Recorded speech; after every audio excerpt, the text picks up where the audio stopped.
PG, quero te agradecer muito, viu, por essa oportunidade aqui, esse tempo que você está dedicando para o meu canal, viu? Para mim está sendo uma grande honra fazer esse vídeo aqui com você. Obrigado, Lucas. Prazer é nosso, deu certo, apesar dos contratempos aí de horário, data, tanta coisa, mas estamos aqui para responder as perguntas aí, falar um pouco com vocês. Top, muito obrigado. PG, eu queria que você falasse um pouquinho, né, começasse falando da presença de Deus na sua vida, né? Quando que você realmente sentiu, assim, forte a presença dele dentro de você? Bom, é impossível falar sobre esse assunto e não falar do dia da minha conversão, né? Eu tive vários momentos com Deus, acho que é tão importante, né? É interessante e muito importante que a gente sinta essa presença em vários momentos, se possível em todos os dias. Mas a gente sabe que tem dia que a gente que luta com a carne e o espírito, né? Quando a gente fala carne, não está falando do corpo físico apenas, está falando da nossa alma, né? Do nosso eu. E o Espírito Santo que habita em nós, né? Tem dias que a gente está naquela luta, naquela fraqueza, às vezes com tantos problemas, a gente se sente mais debilitado, aí o Espírito vem e se levanta, mas assim, em suma, na maioria das vezes, a gente está sempre na presença de Deus, mas obviamente, um dia que está marcado na minha memória, que eu não me esqueço, e quando eu começo a falar, como agora aqui, me remete àquele dia, àquele momento, eu me lembro perfeitamente, né, que foi num domingo,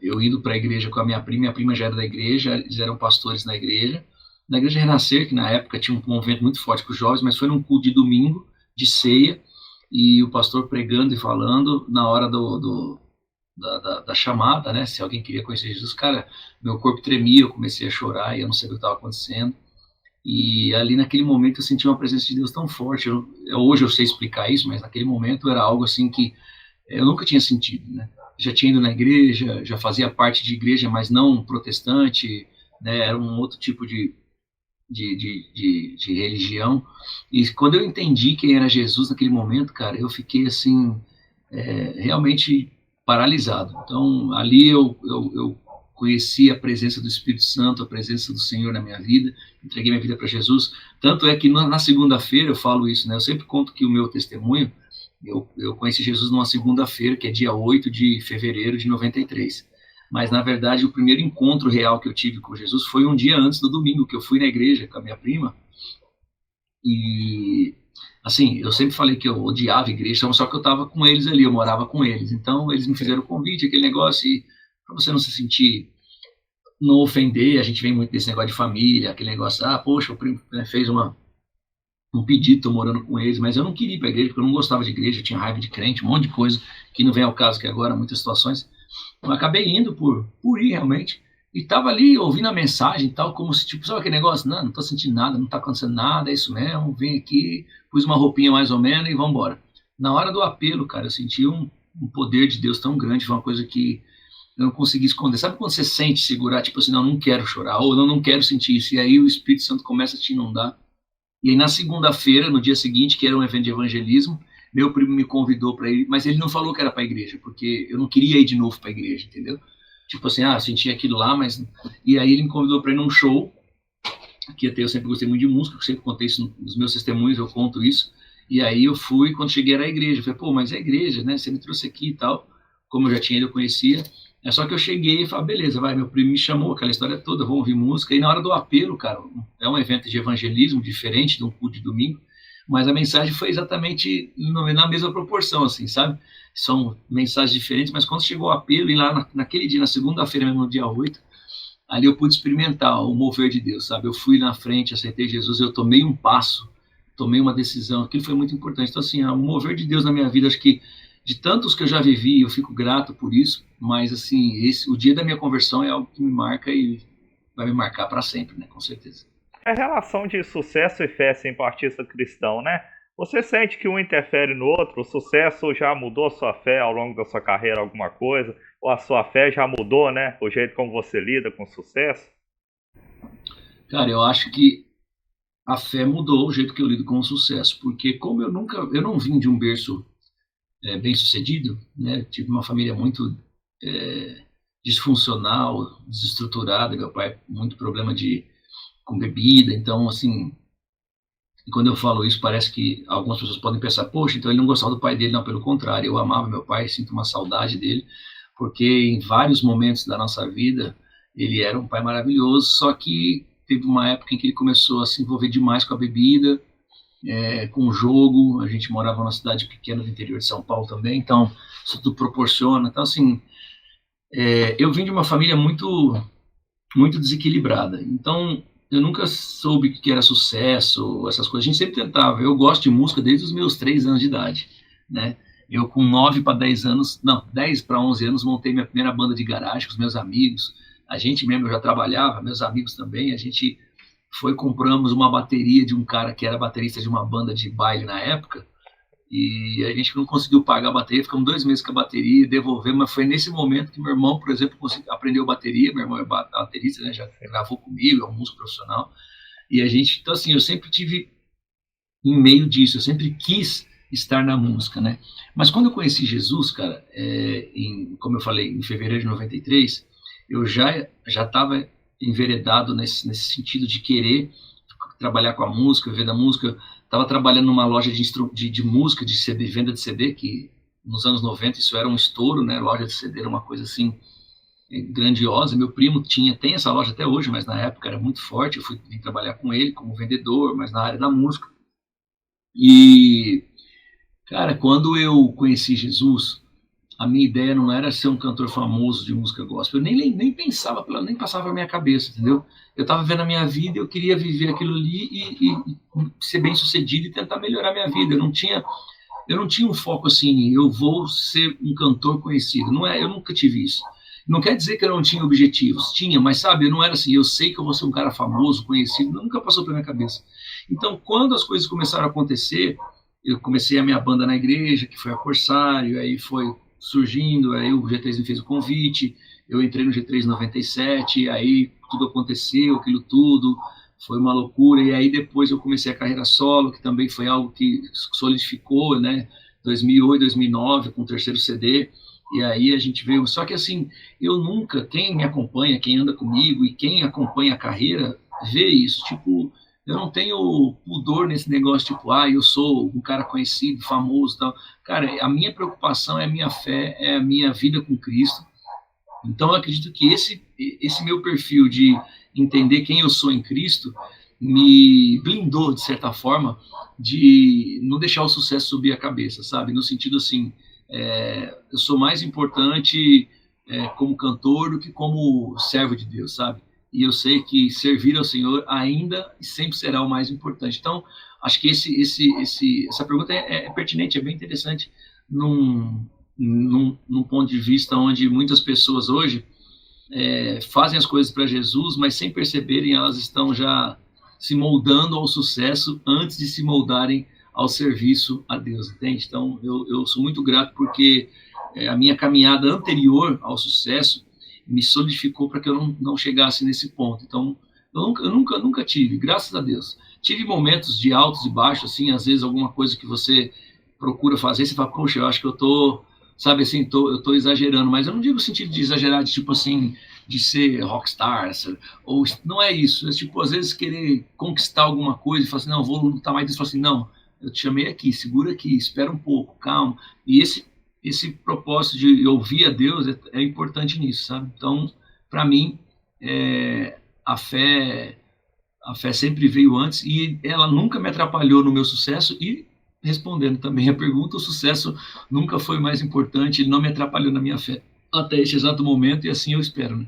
E hoje, qual que é o lugar assim que você mais sente Deus em você, assim, que você fica mais à vontade com Deus, né? Em cima do palco, no seu anonimato ali, dentro da sua casa, né? Onde que você se sente mais à vontade hoje? Cara, em lugar é impressionante, né? Mas vou tentar explicar, pode ser meio até antagônico, assim, mas o palco é um lugar onde eu me sinto muito à vontade na presença de Deus.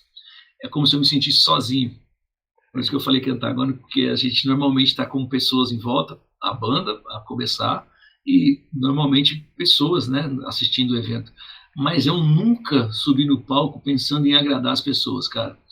Eu sempre subo no palco para fazer elas entrarem na mesma vibe que eu, no mesmo propósito que eu, sabe? Então, acho que por isso que as pessoas me veem assim tão verdadeiras no palco. Acho que todo mundo fala, nossa, mas o PG é muito espontâneo e tal, e realmente eu sou muito espontâneo, eu não faço acho que eu criei uma identidade, né, no palco, visualmente, performaticamente, mas não é uma coisa que eu fico pensando, eu nunca estudei na minha casa, ou onde quer que seja, pô, eu tenho que fazer isso aqui, não, eu nunca fiz, eu vou sentindo isso enquanto eu estou cantando e eu me sinto adorando a Deus, cara. Por isso que o estilo de música para mim indifere. Algumas pessoas dizem, não, essa música é mais fácil para adorar. Por isso que eu bato muito nessa tecla. Não é assim, porque eu sempre estou ali adorando. Cara, eu sinto a presença de Deus de uma forma tão forte, às vezes cantando algo tão pesado, ou às vezes eu realmente estou sentindo a presença de Deus numa música voz e violão. Então isso para mim não é a questão, sabe? Eu me sinto muito à vontade com o Senhor quando eu estou no palco, não pelo fato de estar no palco, mas pelo fato de poder falar exatamente tudo que eu vivo, que eu penso com Deus.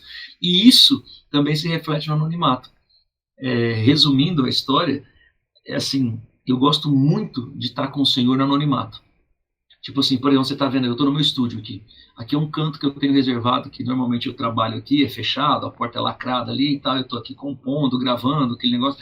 Aqui é um lugar que eu amo ficar, ouvir louvores, cantar, ouvir músicas, muitas vezes em geral, sentir a presença de Deus. Eu gosto de ler muito a Bíblia aqui, de fazer algumas perguntas para Deus, sabe? Então, eu gosto muito de viver a presença de Deus nesse anonimato. E por incrível que pareça, como eu falei, pode parecer antagônico, mas é muito engraçado, isso também acontece em cima do palco. Quando eu estou ali, eu não me vejo, né, já sendo redundante, falando novamente sobre isso, eu não me vejo ali no meio de uma multidão ou numa grande apresentação. Quando eu começo a cantar, a tocar e fazer a minha performance, eu me sinto fazendo aquilo, tipo, é eu e Deus. Eu estou conversando com Deus, eu estou tendo um momento ali com Deus ali, e quando eu vejo, eu estou levando essas pessoas junto comigo, entendeu? Veja aí, falando um pouquinho de cansaço, né? Nas mensagens que a gente tem trocado, eu até tenho percebido isso, né?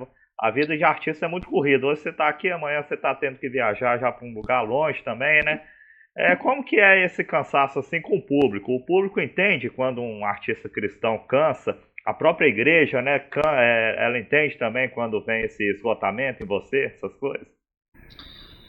Entende. Eu sei que existem as exceções, infelizmente, algumas pessoas acham que nós somos de ferro, mas aí entra um outro ponto que eu acho que as pessoas conhecem a minha vida, né? Nesses anos todos, por isso que eu acho que é interessante, não é só quando você começa, você tem que ter um legado, tem que ter uma história, as pessoas têm que conhecerem, elas têm que conhecerem você por um tempo, não é uma música, um disco, um momento, é uma carreira, literalmente.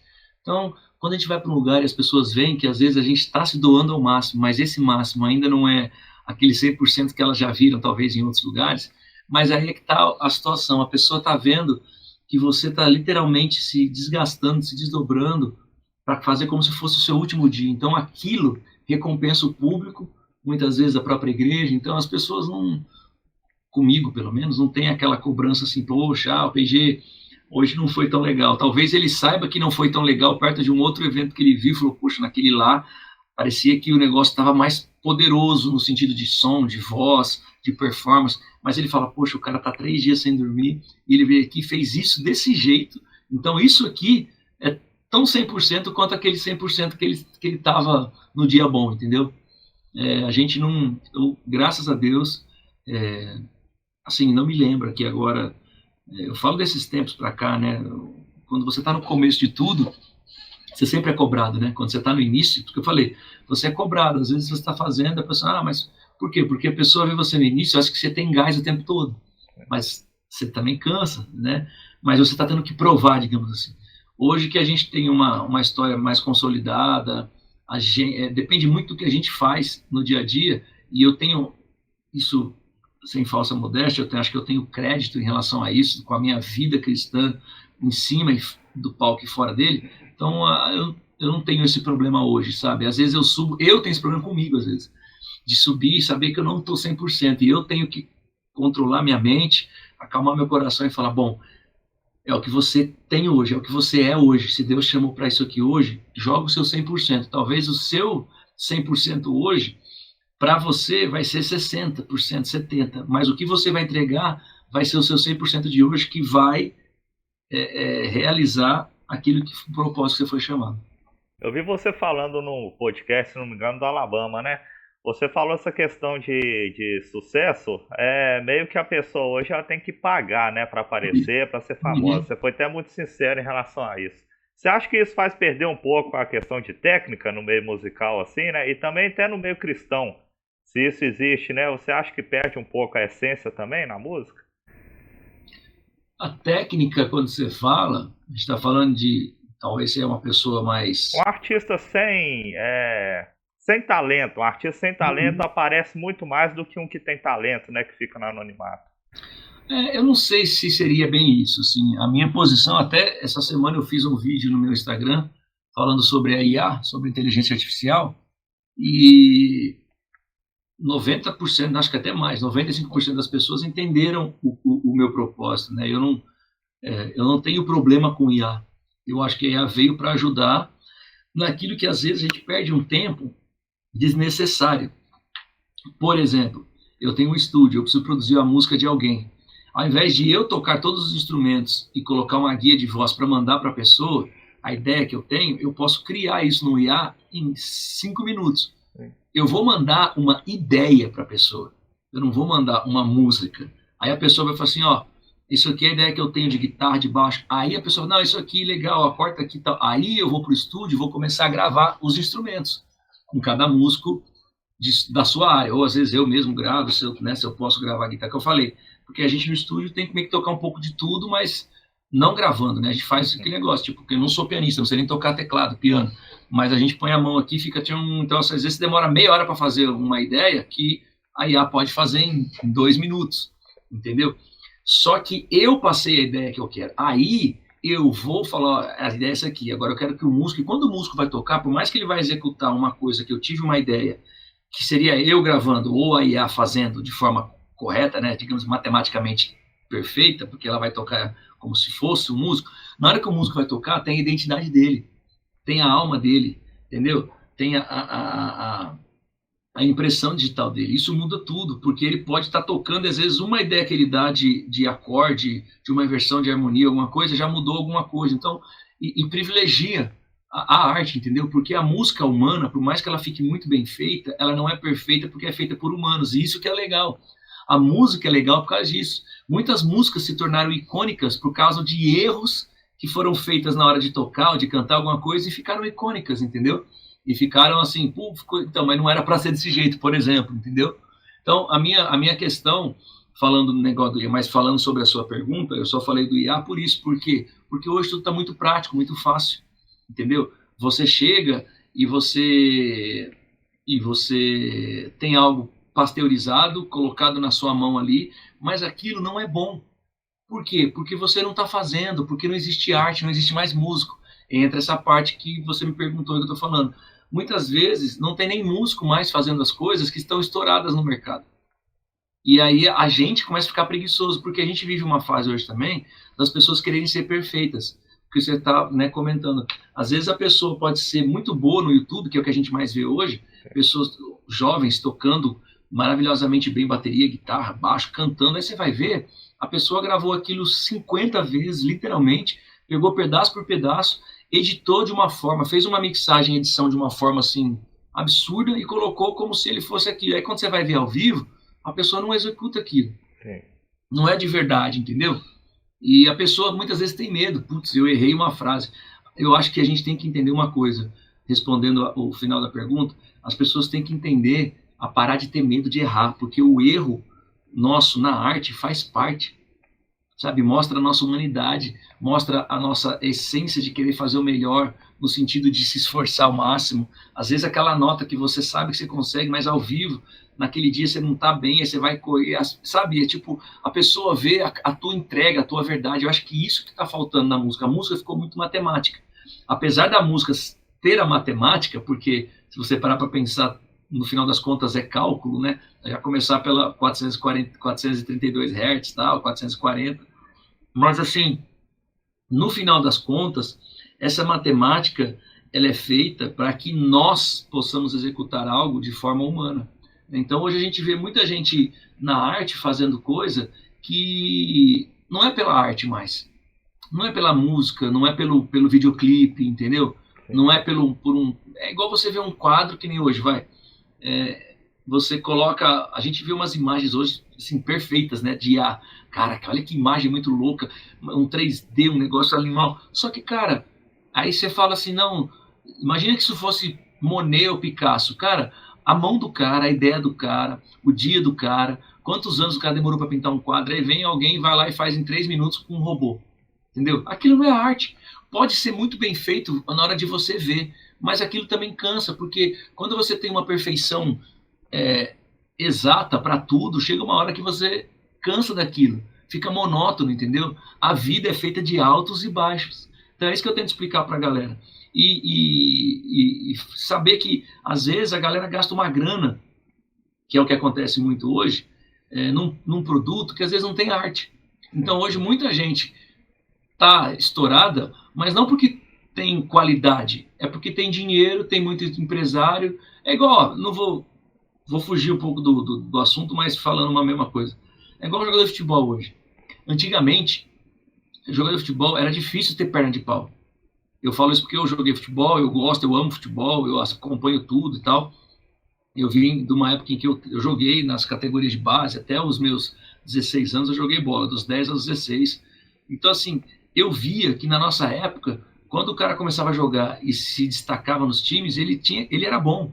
Porque não tinha esse negócio de empresário, era muito raro. Era o pai do cara, era o treinador que colocava, tipo, tinha obviamente um negócio, né, empresarial, mas não que nem hoje. Então, igual na música, principalmente, sei lá, no sertanejo, tem muito isso hoje no Brasil, às vezes não são nem duplas, o cara tem uma empresa, ele monta uma estrutura empresarial, ele contrata as duplas e faz tudo igual, e aí o que vende não é a música da dupla ou a dupla, é a empresa do cara que é vendida, entendeu? Sim. Então não tem mais arte. Então as pessoas injetam ali 50 mil reais numa música só para o clipe, aí mais 50 mil para divulgar no Spotify e não sei o quê. Aí o negócio bomba, porque assim, o povo começa a ouvir e é aquele negócio, é reação de manada. De tanto você colocar, as pessoas vão acostumando com isso. Entendeu? O ser humano é adaptável. Se você colocar a gente para viver uma vida miserável, no começo você vai se estressar. Daqui um pouco você não consegue fazer mais nada, você vai se acostumando e você vive uma vida miserável. Sim. E ao contrário também. A gente fala, não, viver na vida boa é fácil, é mais fácil, se acostuma mais fácil. Mas a gente é adaptável. Infelizmente, para coisas ruins também. Então, às vezes, a gente muitas vezes vê algo e fala assim, é até legal, mas você vai ver, não é legal. É que você se acostumou com aquilo. E é o que o mundo vive hoje. As pessoas estão ouvindo música não por prazer de ouvir a música, é mais por um fundo musical para poder curtir na balada, para poder ouvir um louvor e chorar, porque o acorde é bonito, você entendeu? Tipo, às vezes a pessoa não está nem entendendo literalmente o que está sendo cantado ali, qual o propósito daquilo. PG, pra gente finalizar, uma pergunta sobre a Oficina G3, né? Você fez 3 turnês, né? A Humanos, a Nadoc Indie, fez agora o DDG também junto com a Oficina.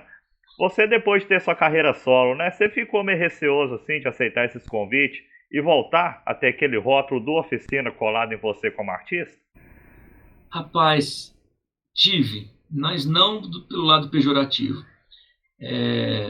Quando eu voltei na Humanos, que na verdade, se a gente for contar realmente, uma volta foi em 2020, né? Em agosto de 2020, que eu fiz aquela live show, que foi um show ao vivo, mas pela internet, que virou, inclusive, vídeos na internet, acho que saíram metade das músicas lá. Ali já começou a rolar esse burburinho, que é um lado bom, eu não nego isso, porque foi criada uma identidade tão grande, G3 e PG, que mesmo que outras pessoas que tenham passado e com a capacidade absurda, como é o caso do Mauro, por exemplo, o próprio Juninho, que durante um tempo cantou e tal, mas a identidade que foi criada com PG Oficina, não só com o lance de voz, mas acho que as personas, né? Acho que G3, ligando o Juninho, o Jean e Duca e o PG, parece que quando tem essa junção é algo que causa sei lá, um negócio diferente para quem vê, para quem ouve. Eu tô olhando isso, tentando ver de fora, e eu imagino isso. Então, quando foi anunciado aquilo, automaticamente muitas pessoas já começaram a associar, poxa, vai voltar pro G3 e tal. Mas, por outro lado, eu nunca vi ninguém dizendo assim, voltou pro G3 e vai parar a carreira dele e tal. Todo mundo dizendo, poxa, você consegue conciliar, dando exemplo, sei lá, de cantores, poxa, lá o fulano lá na gringa, ele tem a carreira dele, e ele voltou, e ele tá na banda também, dá para conciliar. Então eu percebi que a galera tinha essa ânsia de ver o PG com o G3 novamente. Isso aconteceu, né? Aí no Humanos, o que acontece é o seguinte, finalizando a pergunta, para não me estender muito nessa pergunta, quando eu fiz o Humanos, obviamente, que virou barra o tempo, né? Que a gente fez também, metade do show foi o tempo, mas a gente colocou o nome de Humanos, se imaginou que fosse a última, e eu também, né? Mas aí quando o G3 veio com a proposta da Nadoc, que na verdade é o projeto do Nada é Tão Novo com Indiferença, pegando um pouco também do Além que os olhos podem ver, o G3 me fez o convite, por quê? Porque eu que fiz a turnê do Indiferença, né? Eu não gravei o disco, mas o Manga, assim que o CD saiu, sei lá, 6, 7 meses depois, ele saiu da banda. O CD saiu no meio de 96, tipo isso, um ano depois que o CD saiu, a banda estava em turnê, e naquela época normalmente se faziam 2 anos, quase 3 anos de turnê, né? Não se lançava disco uma vez no ano. Então eu entrei na turnê de Indiferença, que automaticamente também tinham músicas do Nada é Tão Novo. Então eles me chamaram, porque eu fiz parte daquela época na turnê. Então eu acabei cantando também na Nadoc, tanto que o Manga fez participação, porque foi o vocalista que gravou os CDs e tal. E aí eu falei, beleza, tá de boa, né? A gente fez a Nadoc durante final do 24 e começo de 25. Não, final de 23 e começo de 24. E aí, beleza, tal. E veio a DDG. Até então, realmente, eu não tinha nada, não ia participar, não tinha nada com o projeto. Tinha tido um lance muito legal, a gente estava em contato, nós, o G3, se aparecer alguma coisa futura relacionada à banda e ao PG que ligue alguma coisa lá do Humanos, do acústico, do tempo, falei, beleza, a gente conversa, não tem problema nenhum, a gente tá junto e tal. Foi um lance muito legal, como o pessoal que assistiu lá no DVD do Humanos, né, que saiu no cinema, aquele momento foi muito bom, aquela cura de todo mundo ali, né, mas assim, eu tava na minha, e aí quando aconteceu o problema que eu digo, né, não sei se tem outra palavra, mas aquela situação com o Mauro, de não querer fazer, acabou dizendo que não e tal, e já estava tudo certo com os caras da banda e tal, e eles me ligaram. Naquele momento eu fiquei meio assim, cara, na verdade eles não me ligaram, não. Eles ficaram receiosos, porque eles acharam que eu não ia aceitar ajudar eles, porque eu ia cantar uma música de um cantor que entrou no meu lugar, fez uma história até diferente, e achando com essas comparações, entendeu? Uhum. Só que um dia, conversando com a minha esposa, eu falei, será que os caras precisam? Porque isso foi, sei lá, num dia, eu tô falando assim, uma semana depois, eles estavam naquela correria, foi isso, uns 4, 5 dias depois, eu falei, cara, eu tô vendo que não tá rodando nada, será que eles precisam de ajuda? Por isso, quando eu falei numa entrevista, eu falei, eu tô aceitando a proposta, principalmente para ajudar os meus irmãos, meus amigos, e obviamente para algo novo, um desafio novo, né? Mas a proposta realmente foi ajudar para que aquele projeto acontecesse. Eu falei, se for muito ruim, que só eu vou me ferrar, porque os caras da banda estão ali e para eles tudo certo, o público não vai brigar com os caras, vai brigar comigo. Se for muito legal, eu vou alcançar um degrau a mais, né, e vou colocar o meu nome na história, de uma forma assim, eu participei de todas as fases do G3, né, literalmente hoje eu participei de todas. E aí eu falei a minha esposa falou com o Jeff, né, o produtor, já falou, não é sério, não acredito, cara, a gente tava aqui batendo a cabeça com os caras da banda, porque a gente não pensa em outra pessoa, mas a gente não tinha coragem de falar com você e tal. E aí surgiu a ideia. Nesse momento, antes de começar a turnê, eu fiquei um pouco assim, cara, será que vai dar certo? Depois, quando deu tão certo, eu falei, cara, será que agora os caras vão me associar com o G3 de novo e eu não tenho mais uma carreira pessoal, solo? Só que não aconteceu. Aí entra naquilo que eu falei, né, da minha resposta. Hoje, muita gente fala assim, cara, você pode continuar no G3 e continuar sua carreira. A gente não quer, inclusive a gente quer sua carreira, porque a gente ama os seus projetos, as suas músicas e tal. Daí eu percebi que, de certa forma, aquilo que eu achei que fosse me prejudicar num determinado ponto, fazendo o projeto, a gente viu que acabou acrescentando pra caramba, sabe? Ajudou demais. Então eu fiquei muito feliz, cara. Eu não vejo hoje assim... Eu não sou do G3, não faço parte da banda, não porque eu não quero. Às vezes a pessoa fala assim, ele tá falando, não é porque eu não quero, é porque é um propósito da banda e é também tantos anos, não é uma coisa assim, a gente fez uma turnê, deu certo, vem aí, né? A banda sempre tem toda uma estrutura, inclusive na parte administrativa e tudo mais, é um monte de coisa, e eu também tenho a minha. Então a gente se uniu, fez isso, eu não sei se daqui a um tempo a gente vai fazer mais coisas, se tiver, a gente tá aberto a fazer isso, a estar junto com isso, mas eu percebi que eu marquei ainda mais o meu nome na história da banda, e isso me fortaleceu na carreira solo também, cara. Por incrível que pareça, sabe? As pessoas que me ouviram, que viram lá, continuaram me abraçando na carreira solo e me dando até um público que me conhecia, mas só de ouvir falar, fazendo parafraseando a Bíblia aí com Jó, mas muitos depois, principalmente no DDG, que era uma galera mais nova, que hoje tem aí seus 30 anos, 20 e poucos anos, começaram a me ouvir também na carreira solo e descobrir as músicas da carreira solo e gostarem, entendeu? Então isso também foi muito bom para mim. Sim. Porque a gente arriscou, né? Se quer divulgar alguma coisa, passar alguma rede social, fica à vontade, o espaço aí é seu. Obrigado, Lucas. Quero agradecer a oportunidade. Quero dizer que foi um prazer falar com vocês e dizer que agora, em fevereiro, a gente está lançando música nova. O pessoal que me acompanha deve estar vendo aí nas redes, mas eu vou lançar a data na primeira semana de fevereiro. Na verdade, talvez dia 1º ou dia 2 de fevereiro. Eu estou lançando, eu vou falar qual vai ser a data de lançamento da música, o nome da música e a capa do single.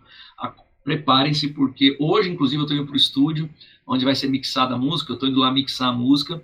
A gente vai terminar a música hoje para amanhã. A capa já está pronta, a data a gente já tem, então aguardem. Tá vindo uma música, o pessoal tá vendo aí, tá vindo um rock, assim, cara, moderno, pesado, mas com uma pitada grande de nostalgia também. Cara, tá muito legal, é uma música que eu tô amando. Não achei que eu fosse curtir tanto a música. Depois de ver ela pronta, falei, caramba, ficou melhor do que eu imaginava. Então aguardem, porque essa é a última música desse projeto que a gente tá fazendo aí do PG Rock Trio, com esse som, com esse rock mais visceral. A gente vai lançar ela agora em fevereiro, vamos começar, já estamos, né, em turnê esse ano agora. Essa música faz parte da nova turnê de 2026, mas de abril para maio a gente vai ter mais novidade aí de um projeto totalmente diferente. Vai ser projeto PG, mas vai ter algo diferente, a sonoridade vai ser diferente, vai ter uma pessoa junto comigo participando junto comigo sobre isso, e vocês vão ficar sabendo em breve. Então fiquem ligados nas minhas redes lá, tudo é @cantorpg, YouTube, Instagram, Facebook, TikTok, tá tudo lá. Massa demais. Obrigado, viu, PG? Saúde, sucesso aí pra você sempre e pra sua família, viu? Em nome de Jesus, cara. Prazer, viu? Deus abençoe. Valeu, até mais. Um abraço, valeu, galera.